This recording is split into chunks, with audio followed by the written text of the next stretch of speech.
Hello दोस्तों, जय श्री राम। मेरा नाम है खुशबू। आज मैं आप सबको नारियल के जन्म की कहानी सुनाऊंगी। अगर आप मेरे चैनल पर नए हैं तो प्लीज़ चैनल को सब्सक्राइब कर लें और बेल आइकन को प्रेस करना ना भूलें, ताकि इसी तरह की कहानियाँ आपको आगे मिलती रहें। चलिए शुरू करते हैं नारियल के जन्म की कहानी। प्राचीन काल में सत्यव्रत नाम के एक राजा राज करते थे। वह प्रतिदिन पूजा पाठ किया करते थे। उनके पास किसी भी चीज की कमी नहीं थी। वह धन दौलत से लेकर हर प्रकार की सुविधा से समृद्ध थे। हालांकि इसके बावजूद भी राजा की एक अभिलाषा थी जिसे वह पूरा करना चाहते थे। दरअसल राजा सत्यव्रत को किसी भी प्रकार से स्वर्गलोक जाने की इच्छा थी। वह अपने जीवन में कम से कम एक बार स्वर्गलोक के सौंदर्य को देखना चाहते थे, लेकिन इन्हें इसका मार्ग नहीं पता था।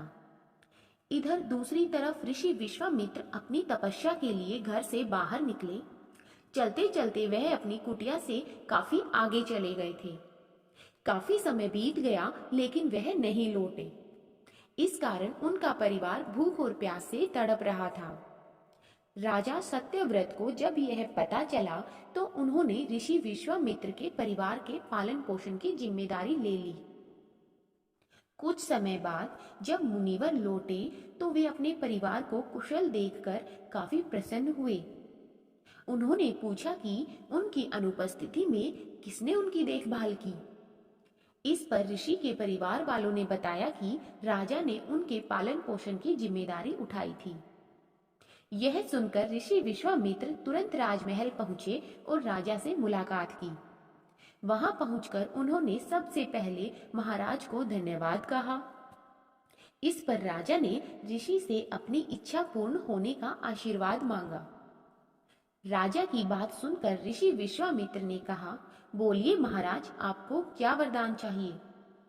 तब महाराज ने कहा, हे मुनि, मुझे एक बार स्वर्गलोक के दर्शन करने हैं। कृपा करके मुझे वहां जाने का वरदान दे। राजा की प्रार्थना सुनकर ऋषि विश्वामित्र ने एक ऐसा रास्ता बनाया जो स्वर्गलोक की ओर जाता था। यह देख राजा सत्यव्रत बहुत खुश हुए। वह तुरंत उस रास्ते पर चल पड़े और स्वर्गलोक पहुंच गए। यहाँ पहुंचते ही इंद्रदेव ने उन्हें नीचे धक्का दे दिया, जिसके कारण वो सीधे धरती पर जा गिरे। राजा ने सत्यव्रत ने तुरंत सारी घटना ऋषि विश्वामित्र को बताई। राजा की बात सुनकर ऋषि विश्वामित्र गुस्से से आग बबूला हो उठे। उन्होंने तुरंत सभी देवताओं से इस बारे में बात की और इस समस्या का हल निकाला, जिसके बाद राजा के लिए एक नया स्वर्गलोक बनाया गया। नए स्वर्गलोक को पृथ्वी और देवताओं के स्वर्गलोक के बीचों बीच स्थापित किया गया था, ताकि किसी को परेशानी न हो। नए स्वर्गलोक से राजा सत्यव्रत तो बहुत खुश हुए, लेकिन विश्वामित्र को एक चिंता लगातार सता रही थी। उन्हें डर था कि नया स्वर्गलोक कहीं जोरदार हवा के कारण गिर न पड़े। अगर ऐसा होगा तो राजा सत्यव्रत दोबारा से धरती पर जा गिरेंगे। काफी सोच विचार के बाद ऋषि विश्वामित्र को एक उपाय सूझा। उन्होंने नए स्वर्गलोक के नीचे एक बहुत लंबा खंबा लगा दिया, ताकि उसे सहारा मिल सके।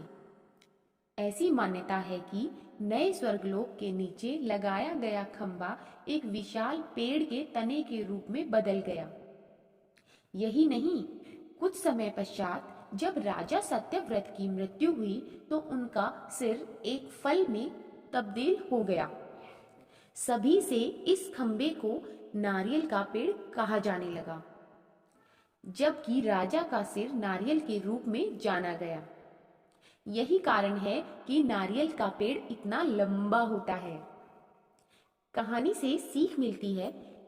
इस कहानी से हमें यह सीख मिलती है कि अगर सच्चे मन से किसी की मदद करें तो हमारी हर ख्वाहिश पूरी हो सकती है। अगर आपको कहानी अच्छी लगी तो प्लीज प्लीज प्लीज मेरे वीडियो को एक लाइक और एक सब्सक्राइब देकर मुझे सपोर्ट करें। धन्यवाद।